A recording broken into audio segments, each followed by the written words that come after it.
The night before the wedding, Declan's ex-girlfriend asked if he could hold her one last time. Everyone looked at me awkwardly, but Declan pulled her into his arms without a second thought. I had followed him around for 3 years, so he was arrogant, confident that I couldn't live without him. So when I left, he said dismissively, "The wedding is tomorrow. She'll come back crawling." He seemed to have forgotten. I was never his fawning lapdog. And he wasn't the only heir to the Sterling family. The day before our wedding, a group of Declan's friends came to celebrate his last night of bachelorhood, urged on by his friends. A young woman in a barely their outfit, with an orange slice between her teeth, tried to get closer to him. Amid cheers, Declan took the orange slice with his mouth and passed it to another woman. He did this right in front of me, his fiancée, without a shred of concern. I was huddled in a corner of the room, watching him, the heir to the Sterling Corporation, command the attention of everyone in his circle. Although my family, the Yales, were newcomers to the business world, in his eyes, we were just nouveau riche who had only recently found success. He naturally looked down on me, but because my family had significant liquid capital that could fill the gaps in the Sterling's finances, his mother had magnanimously arranged for me to be here. It was my privilege, after my fiancé philandered, to exercise the so-called rights of the main wife and bring him home in one piece. So now I was sitting expressionlessly on the sofa in the corner, completely oblivious to the arrival of an uninvited guest. "When did you become like this? You're drinking so much. Why isn't your wife stopping you?" Declan's ex-girlfriend, Cassandra, her eyes glistening with tears, pushed aside the scantily clad women, eliciting a series of sharp squeals. Declan laughed wildly, looked at the fuming Cassandra, and spat. "My wife doesn't even mind." "What right do you have to?" She froze, glanced at me as if I were a complete bystander, and then forced a smile that was uglier than tears as she picked up a glass of wine. "Fine. Call me pathetic for still caring about you. Don't you forget, I was the one who nursed your stomach back to health. Even if you hate me now, please don't hurt yourself by drinking like this." Declan looked dismissive, but his fists clenched tightly at her words. I couldn't help but marvel at the devastating power of an unforgettable first love. Cassandra clearly sensed his concern and softened her tone. "Declan, I came today to wish you a happy marriage. I won't be at the wedding tomorrow. Just for today, one last time, can you hold me again?" Her eyes were red, her gaze occasionally flicking toward me. Her words were barbed, yet her tone was so humble it made it hard to fault her. The room fell silent, the only sound being the explosion of rocks from the gold miner game on my phone.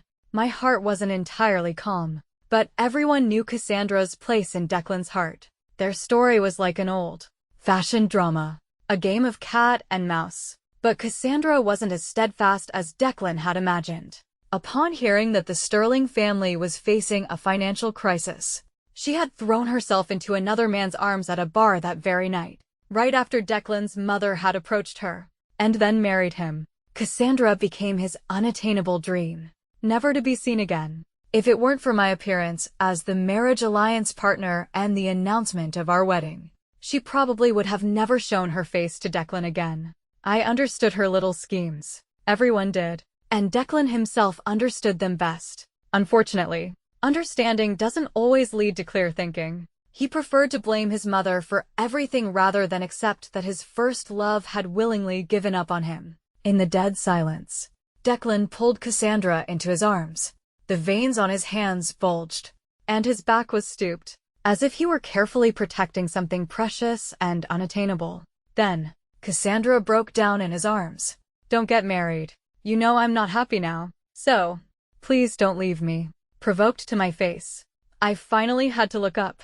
When our eyes met, Declan's face was as dark as the bottom of a pot. I didn't know what he expected me to say. Did he expect me, like in the past 3 years, to constantly beg him to make a clean break with his ex? Or did he expect me, on the last night before our wedding, to give him some freedom and not spoil his fun? This marriage alliance was a business transaction. We were both just business people. There was no need to make things difficult for each other. So, I thought for a second and decided on the latter. As I was about to look down and continue my game, I heard Declan's voice, seething through his teeth. It was a sound of both anger and pleading. "Serena, If you just ask me to, I'll listen to you. Ask him. Just like I had for the past few years. Asking him to give me, his fiancé, a little dignity. A fire of frustration ignited within me. Declan seemed to have forgotten a few things. In any relationship, besides humble pleading and equal negotiation, there are other ways to communicate. For instance, like what I was doing now, taking a photo of their intimate embrace and hovering my finger over the send button. This is called a threat. Instead of anger, Declan laughed, looking at me as if I were a complete stranger.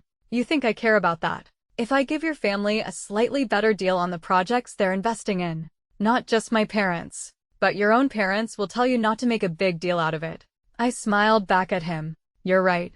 You've trampled all over my dignity for years. When have you ever cared? But just because you don't care doesn't mean Miss Cassandra doesn't. I could send this to Mr. Thorne of Thorne Construction. I'm sure he'd be very interested to know what his wife is up to right now. That one sentence made Cassandra's face go pale.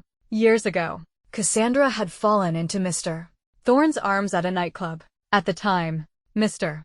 Thorne had just lost his beloved wife. And Cassandra, with a face that was a 50% match to his late wife's, had latched onto this powerful man. She had hoped to secure her position with a child. But within 6 months, news broke that Mr.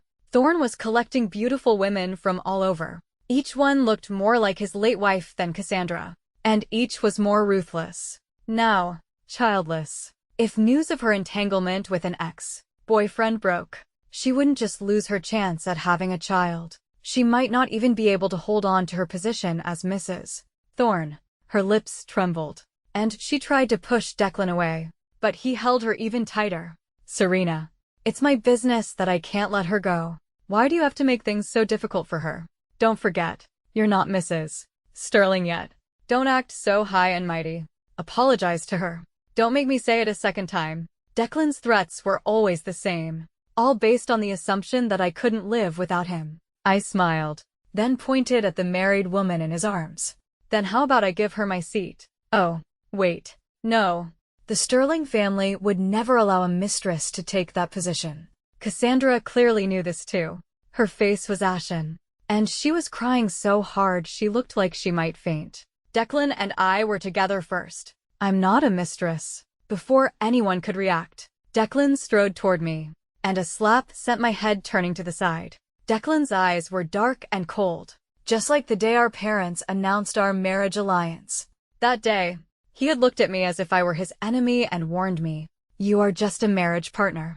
Cassandra is the only one I love. So don't do anything that oversteps your bounds. And don't forget, your family still depends on ours to survive." 3 years ago, because of those words, I had carefully stayed within the lines he had drawn, except for when I had to step up as his fiancé to maintain appearances and chase away the flings he had grown tired of. I never interfered with his debauchery. I had followed him for 3 years, swallowing my pride, becoming a laughingstock, and being seen as a fawning lapdog by all his friends. But Declan, back then, my family was weak and relied on your family's business to survive. My parents would have been overjoyed if I could marry you. But in 3 years, the industry has changed. Our family's business has grown, and our partnership with the Sterlings has become mutually beneficial. Although the Sterlings still have the upper hand, it's not an era where a harsh word from you can make me tremble. I touched my left cheek. The stinging pain was spreading. As much of a scoundrel as Declan was, I never thought he would actually hit me for Cassandra. I curled my lips into a smile, tapped my phone screen a few times, and walked out of the room. Behind me, I could hear his friends cautiously trying to placate him. "Declan, your fiancé really left." Declan's voice was chillingly calm. "The wedding is tomorrow. She'll come back crawling. That position will be hers sooner or later. What more could she be dissatisfied with?" I walked out to the street. The early autumn wind was already cool. I wrapped my coat tighter around me and saw a message from my mother on my phone. After learning about Declan's outrageous behavior tonight, she had sent me many comforting words. Even when I told her, "Mom, he hit me. It hurts." She was silent for a moment. Then, she beat around the bush. But the message was still the same. Be sensible, and maintain the relationship between our two families. We still have business with the Sterlings. After all, men, most of them are like that. It's something all women have to go through. In her heart, I, her daughter, was a tool to consolidate the family's resources and status. So what if I had to endure a little humiliation? She had gone through the same thing. I was her long-planned transaction. Just as she had once been a commodity for sale, there might have been some genuine affection, but it was never more important than her current social standing. I had expected it, but I was still disappointed. I tossed my phone into my bag and looked up at the corner of the street. A man in a dark blue trench coat seemed to have been waiting for a while. He gently pressed a cold drink to my cheek, rubbing it back and forth for a few moments before speaking softly. That's just how Declan is. He's been spoiled rotten since he was a child. Everything has always been handed to him, so he never cherishes anything. But if you stay with him, you'll have a stable and comfortable life. Unlike me, I've never been the Sterling family's first choice. Being with me will not be the easiest path. Have you really thought this through? Are you sure you want to choose me? Elias's voice was low and husky, his bright eyes gentle and full of affection. Even though this was entirely to his advantage, he was still kind enough to lay everything out for me. He was Declan's older half-brother. Years ago, his mother died in childbirth after having him. His father, on the pretext that a child needs a mother's care, quickly married Declan's mother. At first, Declan's mother was indifferent toward him, but one day, she saw a photo of Elias's biological mother hidden in the family safe. The same high nose, the same expressive eyes. If you put their pictures side by side, even she might get them confused. The world was one big story of substitute lovers. From then on, Elias became a thorn in his stepmother's side, especially as Elias grew up and his business acumen became apparent, while Declan, the heir apparent, made one wrong decision after another. The stark contrast, the pressure from shareholders, the complaints from the board of directors, made that thorn dig deeper and deeper. Declan's mother, unwilling to vent her anger on her precious son, made Elias's life a living hell.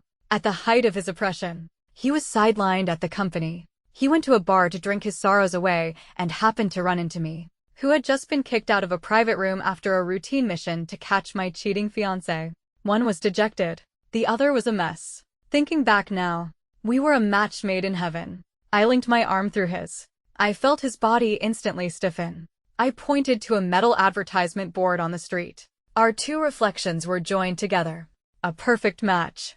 Elias, I don't want to be a commodity sacrificed for business. And you don't want to be suppressed by your idiot brother for the rest of your life. Right. Declan is too arrogant. He still thinks I'm deeply in love with him. You're much better. This is mutually beneficial. No feelings involved. My token of commitment is the $400 million in liquid capital my family can invest. So don't you dare disappoint me. Elias's arm moved to pull me into his embrace. He let out a low laugh. No feelings involved. The hint of regret in his tone was fleeting, leaving me curious but unable to ask. Serena, if you choose me, I don't need any token of commitment. But thank you. In return, I'll give you a gift tomorrow. How about that? Elias took me back to his small apartment in the city center. From the window, I could see the Sterling Corporation's billboard and the large French windows of the CEO's office on the top floor. The warmth of the room made the alcohol in my system take effect, making me uncharacteristically bold. I flopped onto his bed without a second thought. I'm just trying out the bed in our future marital home. You don't mind, do you? Elias had a quick shower and came out of the bathroom. I don't mind, but I sincerely suggest you put on a face mask, or you might regret it tomorrow. After all, tomorrow, you're the absolute star of the show, meant to outshine everyone. On the way here, I had been pestering him about what he had planned for tomorrow, but Elias was tight-lipped, refusing to say a word, leaving me in suspense. It was already late at night, and Elias was showing me a new side of his personality. He seemed tireless, carefully bringing a basin of warm water and cleanser to wash my face, telling me to treat this like my favorite beauty salon. After cleansing, he applied a face mask for me and then gently massaged my temples. My phone vibrated a few times. It was a message from Declan, seemingly to placate me. Cassandra was drunk tonight and talking nonsense. Don't take it to heart. The heir to the Sterling family. In his mind, a single word of appeasement from him was enough for anyone to forgive him. I irritably deleted his nonsense and simply turned off my phone. For the past 20-odd years, my life had been filled first with busy studies, and then with the shackles of a marriage alliance.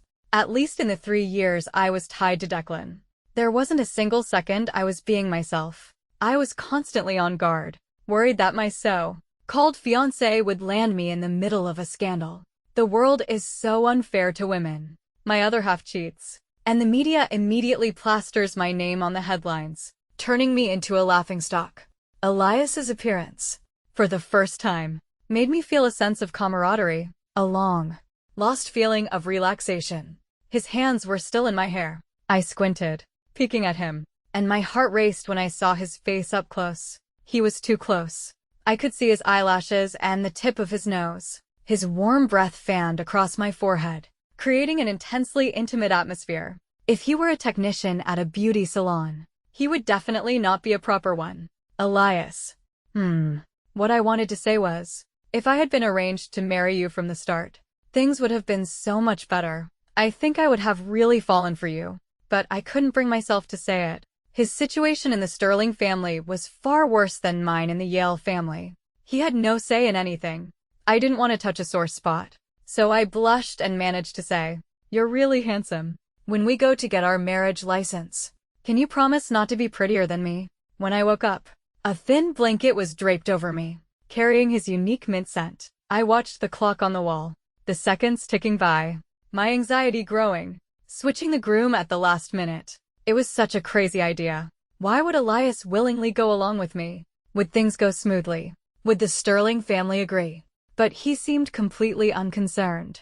He took a new silk scarf from his closet, tied it around my neck, and then took my hand and led me out the door. He dropped me off at the wedding venue and then left to negotiate with the Sterlings. I was uneasy, but I still went through the motions of putting on my wedding dress. After some time, Declan, dressed to the nines, appeared outside my dressing room. It was the first time he had seen me in a wedding dress. His already guilty expression was now tinged with awe. Perhaps his mother had warned him, told him to show me some respect. He stood behind me, his voice calm. "Serena, I was drunk yesterday, but we're getting married. After all, I'll give you the basic respect you deserve." His voice was laced with guilt. I didn't need to guess to know he had spent the entire night with Cassandra. Respect, respect, always respect. In the world of the wealthy, it seemed that as long as you maintained appearances, you could ignore the foul stench beneath the thin veil of decency. Oh, Declan, no need. You may not believe it, but I really don't care. He frowned, perhaps because of his lingering guilt. He surprisingly didn't try to put me down. He tried to get closer, but I had the makeup artist shoo him away. He gave me that somewhat wounded, soulful look again, and before he left, he stammered, "Serena, whether you believe it or not, nothing happened between her and me last night. Kissing, hugging, none of that counted as happening." He said it so casually, as if by not going all the way, he had maintained the moral high ground of a perfect man. Absurd. He probably hadn't seen the news yet. Someone had copied the surveillance footage from the bar. The shadowy figures of him and Cassandra, clinging together in the doorway, were already piquing the interest of the paparazzi. Once the paparazzi knew, most of the social circle would know, and Cassandra's husband would certainly not let her off easy, so I could almost predict that she would choose to come back, to bet everything she had on winning Declan back, at any cost. My phone vibrated wildly. As expected. "The wedding dress you're wearing. Did you know that Declan picked it out for me back then?" Cassandra's provocative texts came flooding in, making me suddenly understand the surprise Elias had in store for me. A smile crept onto my lips. "Declan, your future or your first love, which will you choose?" When the music began and the guests were seated, I, in my long, trained wedding dress, was ready to walk down the aisle. Then, the planned accident happened right on cue, and I finally breathed a sigh of relief. Even if the wedding was destined to be paused, I didn't want to say vows of lifelong companionship to Declan. It felt unlucky. Cassandra, also in a wedding dress, burst into the center of the crowd and shouted at Declan on the stage. "Declan, I was a coward and missed my chance once. I don't want to miss you a second time." She was right. The wedding dress fit her better, as if it were custom made for her. But the tight, fitting gown revealed a slight bulge in her abdomen. She defiantly pushed out her stomach. Our baby is already 13 weeks along. Even if the Sterling family doesn't want me, are you going to abandon your own child? I froze. I never thought Cassandra would be pregnant. In the past 3 years, I had never expected Declan to love me, nor did I delude myself into thinking he would be faithful. But I never thought he would fail to show even the most basic respect for a marriage alliance partner. It's laughable, isn't it? The bottom line for a high society marriage isn't even fidelity. It's just not having illegitimate children. And he couldn't even meet that low bar. I stood up straight, walked up to Declan, and slapped him with all my might. Declan, I'm only giving you one slap. Consider yourself lucky. Cassandra was still Mr. Thorne's wife. If this news had broken after Declan and I were married, not only would the already declining Sterling family be hit hard, but my family would also suffer from the public outcry. How dare he? My bridesmaids were all young heiresses from families with ties to mine. They were outspoken and blunt. One of them pouted and said, "A 13-week belly that big. She's probably hiding a pillow under there." There are so many women trying to climb the social ladder these days. They'll pull any trick. Don't be too upset, sis.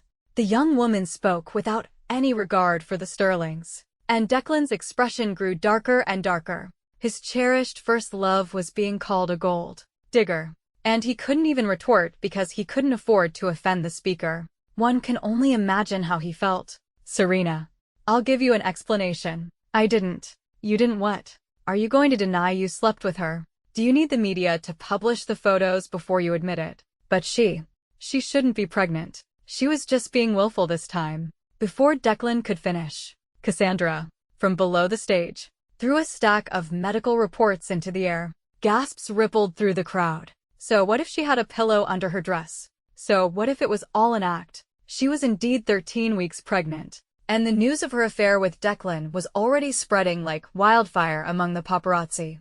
The color drained from Declan's face. He was speechless. 13 weeks. That was right when Declan and I had just announced our wedding date. Declan couldn't let go of his first love. And Cassandra couldn't forget the feeling of being cherished by him. So they had eagerly rekindled their romance and fallen into bed together. The guests erupted in a chorus of whispers that grew louder and louder. Declan's mother was so angry she could barely stand. She grabbed a water glass from a nearby table and threw it in Cassandra's direction. Perhaps it reminded Declan of how Cassandra had suffered at his mother's hands before. He instinctively rushed off the stage and shielded her in his arms. Once again, in front of everyone, he trampled my dignity into the dust. Declan, do you have any idea what you're doing? His mother's shriek brought Declan back to his senses. He belatedly let go of Cassandra, but it was too late. From the moment Cassandra appeared in that wedding dress, the media had exploded. The paparazzi, who had been waiting outside like hyenas, were ready with their cameras and microphones to create a huge story.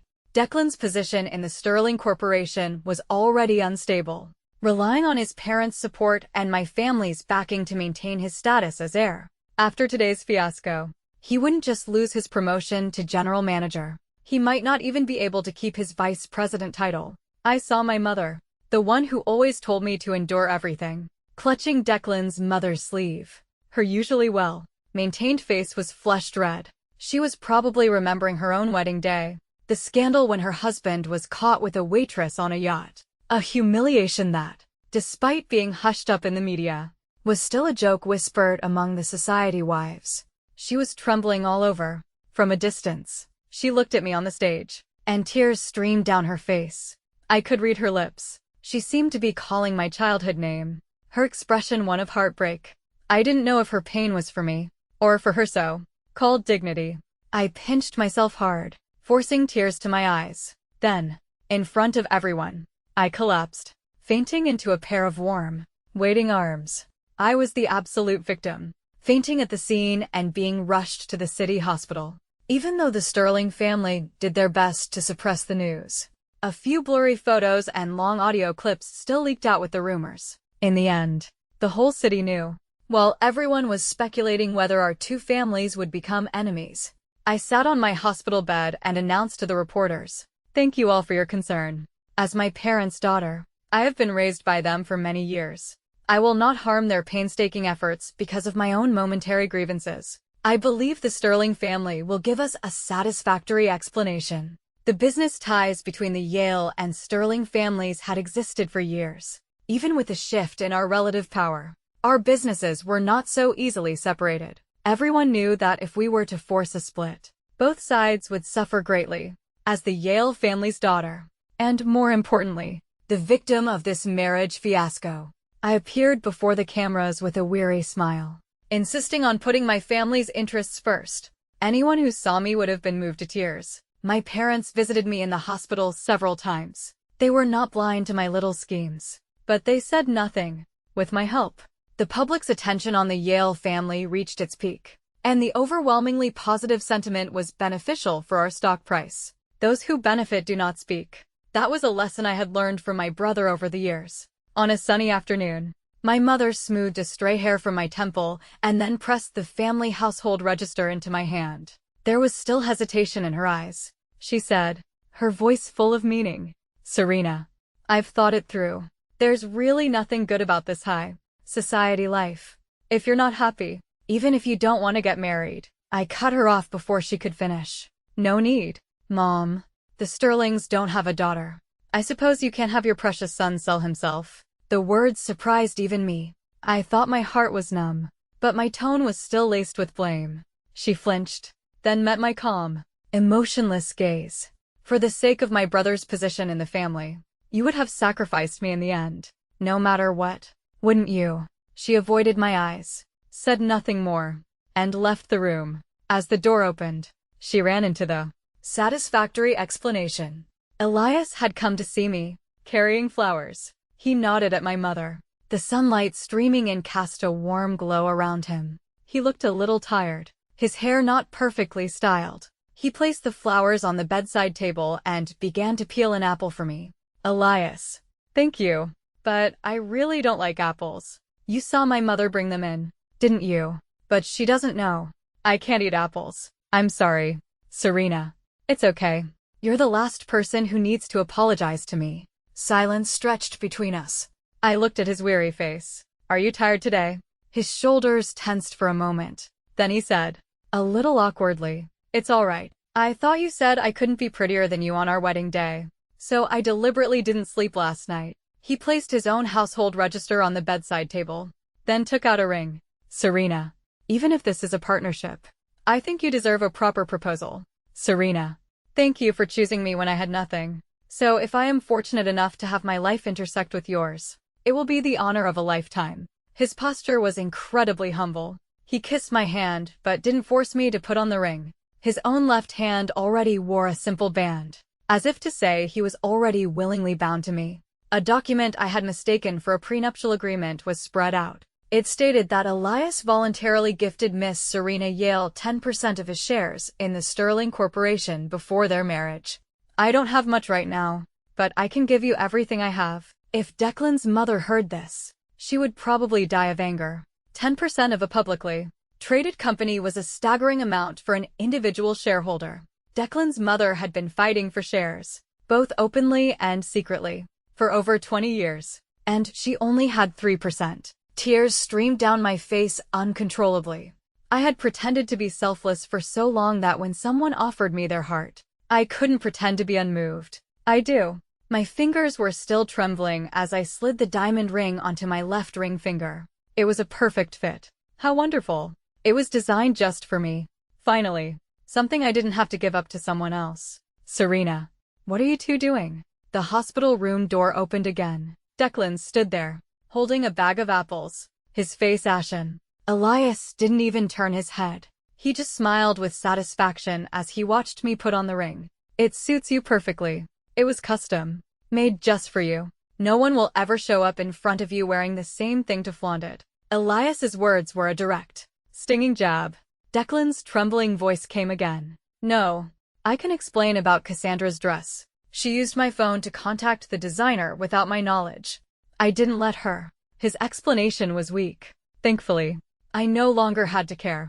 Since the wedding fiasco, Declan had been locked up by his father. He had truly messed up this time. The scandal had thrown the entire Sterling Corporation into chaos. If Elias hadn't promptly done damage control and silenced a group of reporters, the impact would have been much worse. He was temporarily suspended and demoted. Elias, as the hero of the hour, took his place. Elias's performance and abilities were well known, and his ascension was what many had hoped for. Even with all her efforts, Declan's mother couldn't stop it.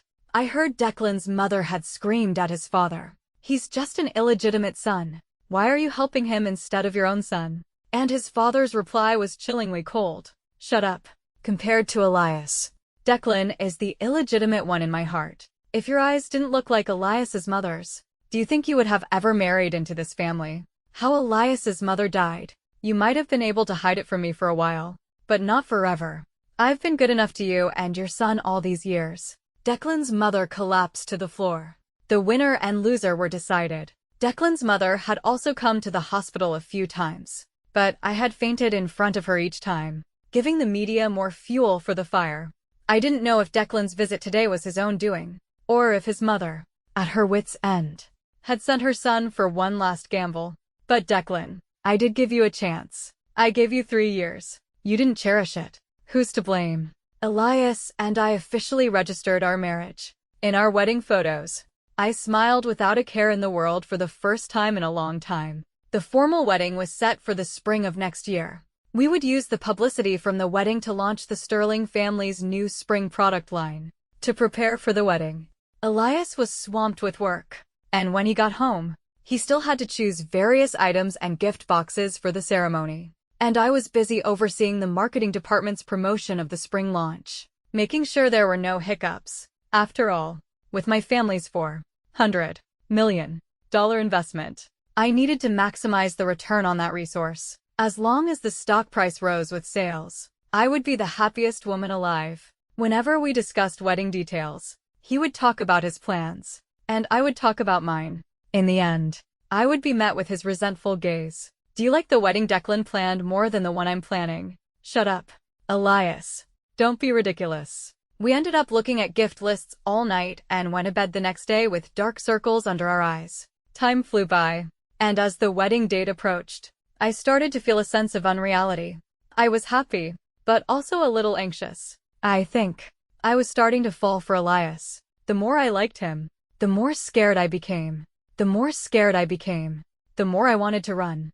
I fled to my therapist's office. She told me to try accepting others' kindness, to try enjoying the process of being happy. You need to accept that the building and breaking of relationships are natural. Your happiness is not wrong, and your sadness is even less so. When my brother was born, it was as if my parents had withdrawn all their love for me overnight. The most vivid memory was being whipped because I woke my brother up by eating an apple. The stinging pain, my loud cries, and then my mother's slap. "Stop crying. You're disturbing him." Since then, I have been terrified of love that is so abruptly taken away. I carefully hid my feelings, afraid of falling into a beautiful but false fantasy, only to wake up and find myself stranded on a tightrope over a cliff. But it was amazing. With Elias, our relationship didn't require me to walk on eggshells. Before I knew it, a smile would already be on my face. I started to focus more on the little things in our daily life, rather than constantly imagining whether our marriage would fall apart at some point in the future. Tonight, the wedding photography company sent me the final photos. After much thought, I picked a few and posted them on social media. As a first step for myself, click send. I held my phone to my chest. My heart was pounding. Then, Elias also posted on his social media 9 pictures, all of me. I had considered that Declan, that madman, might track me down through the internet, but I never expected Cassandra to find me first. After registering my marriage with Elias, I moved into a small apartment in the city center. Very few people knew where I lived, but the day after I posted the photos, Cassandra, through some unknown connections, managed to find my doorstep and stood there all day. It was 8:30 at night when I got off work.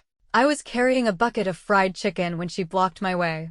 The once proud woman knelt on the ground before me, begging me to spare her.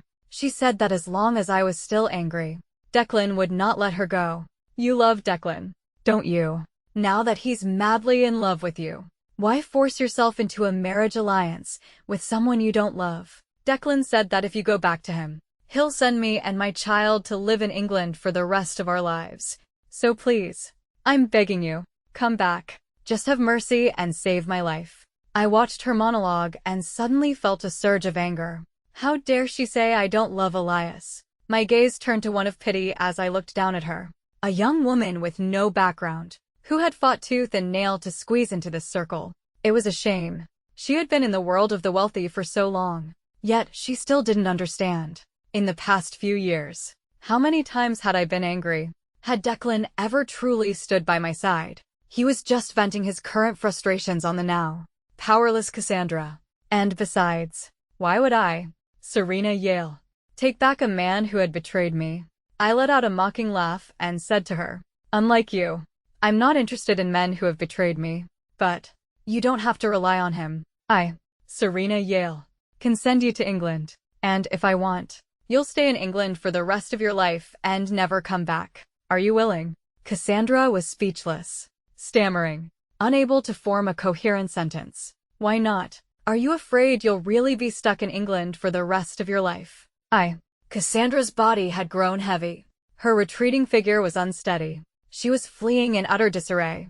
On my wedding day, I wore a kind diamond ring and a unique wedding dress. I had specifically asked the designer to add a hidden pocket to the dress so I could use my phone for work right up until I went on stage. And so, a little drama unfolded. The groom, overjoyed, was about to kiss the bride, tears streaming down his face. The bride, on the other hand, had just received news that her company's product had sold out. She was grinning from ear to ear, so wide that the groom couldn't even find a place to land the kiss. When the priest asked for the second time, do you take? Oh, I do. The groom, his face clouded over, used the bouquet to shield their faces and then bit down hard on the bride's lower lip. The wedding was held by the sea, not in a stuffy ballroom. After a simple ceremony, the guests were free to enjoy the private beach. The beach was surrounded by 3 layers of bodyguards, ensuring no uninvited guests would appear. Mr. Thorne of Thorne Construction was also invited and chatted with us for a few moments. He already had a new girl by his side who looked even more like his late wife, her big, watery eyes blinking as she clung to his arm. She looked harmless, but she had secretly spent a lot of money to make Cassandra's life in England a living hell. Cassandra, heavily pregnant, had almost ended up homeless in the slums. The timing of Cassandra's pregnancy was ambiguous, and the new girl, fearing the child might be Mr. Thorne's, had relentlessly tormented her. And Declan, who had once promised Cassandra a life of luxury in England, had turned a blind eye. He wasn't stupid enough to offend the woman who might be the next Mrs. Thorne for the sake of a mistress. Declan appeared before us, holding a wine glass. He stared at my slightly swollen lips, his expression complex. I took a sip of wine nonchalantly, then watched as he seemed to deflate like a popped balloon, all his energy draining away. He let out a self-deprecating laugh. Serena, you should call me sister. In law. Elias's sharp interruption made it almost impossible for Declan to maintain his smile. If Cassandra hadn't disrupted our ceremony last time, would we have been together by now? His eyes were starting to redden, creating the illusion that he was deeply in love with me. Does it matter? You're so upset right now only because your overconfident self has suddenly lost both me and Cassandra as options. Why pretend to be so devoted here? But I really didn't. I had really made up my mind to settle down with you after we got married. I sneered. Settle down with me? Meaning you'd secretly keep your mistress in England or somewhere else I couldn't see, and we'd all live in peace. He took a deep breath, then said with utmost sincerity, whether you believe it or not, I only touched her once when I was drunk, and I used protection. The child she's carrying is not mine. Oh. After Declan left in a dejected state, Elias wrapped his arm around my shoulder and whispered in my ear, a hint of jealousy in his tone. You know, what he said could never have happened. I was the one who found Cassandra. I was the one who leaked the video of them to the media. As long as I'm around, he would have never completed that wedding. The Sterling family has always had tight security. Without my intervention, how could Cassandra have successfully crashed it? Are you angry that I ruined your wedding with Declan? My dear wife. I clinked my glass with his and then gently pinched his cheek. Not at all. After all, the day Declan met with Cassandra, I was the one who poked several holes in his condoms. I was right. We were a match made in heaven. Elias. My feelings for you were also a long time in the making. Bonus chapter: Elias's POV. Even after we got married, it seemed like everyone, including Serena herself, thought we wouldn't last. At a banquet, a few businessmen, trying to curry favor, secretly slipped me a hotel room key. The back of the key card had a bright red lipstick print on it. The implication was obvious. Serena didn't seem jealous at all, chatting happily with her secretary. A sour feeling welled up inside me. She probably didn't know that I had been in love with her for a very, very long time. Years ago, she came to the Sterling mansion with her parents. During the dinner, she was treated like a commodity, a bargaining chip in a business deal. Her eyes were bright, holding both ice and fire. She was like a resilient blade of grass, growing vibrantly in a hostile environment. I didn't know what love at first sight was, but when I came to my senses, my heart was pounding. I later found out her family also had a son, 10 years younger than her. Though he lacked ambition, he was designated as the family heir simply because of his gender. Such a family. Even a time traveler from the Qing dynasty would call them feudal. My father and my stepmother looked down on them for their recent rise to wealth, calling them nouveau riche and unworthy of Declan. So, they pushed me forward instead. My stepmother, with a fake smile on her face, thought she could humiliate me by pairing me with a nouveau riche's daughter. But she didn't know that while I acted insulted on the surface, I was ecstatic inside. It turns out, when you're overjoyed, you can get careless. Declan somehow saw through me and pestered his mother until she switched the marriage alliance partner to him. For the next 3 years, I watched her being forced to follow Declan, suffering endless humiliation. My heart ached, but I could only endure. I stayed a short distance away, climbing the corporate ladder as fast as I could, praying that one day I could become her choice. My efforts were not in vain. Finally, one day, I found a young woman who looked remarkably like Cassandra, but was a full 8 years younger. I sent her to Mr. Thorne of Thorne Construction, complimenting him on his deep love for his late wife. I also gave Cassandra the time and location of the planned Sterling Yale wedding. As expected, Cassandra, who had long since fallen out of favor with Mr. Thorne, was devastated when she received the news and immediately went to find Declan. When I received Serena's text message about wanting to cooperate, I almost slammed my car into a utility pole. I was like a peacock, wanting to show her everything I was capable of. The day I proposed to her, she asked me why I looked so tired. In my nervousness, I just said it was so I wouldn't be prettier than the bride on our wedding day. What a lame reason. The truth was, I was so excited I couldn't sleep a wink. The butler even saw me practicing my proposal on the balcony. And in my panic, I hit my head. But none of that mattered, because she said yes. She said she had been scheming for me for a long time. She didn't know that in the time she wasn't looking, I had also been working hard to walk toward her. I came back to the present, returned the room key, and pulled my secretary aside, telling her to blacklist those sleazy men from our company. My naive secretary then uttered a classic line from a CEO novel. Mr. Sterling, I haven't seen the president smile like that in a long time. The last time the president smiled like that was when she said it was autumn and it was time to bankrupt the Harrison Group. I promised my secretary a raise if she would put in a good word for me with Serena. After all, Serena was a workaholic and spent more time with her secretary than with me. My secretary said Serena wanted to make those men pay for offering me the room key, so she did care about me that much. I was happy again.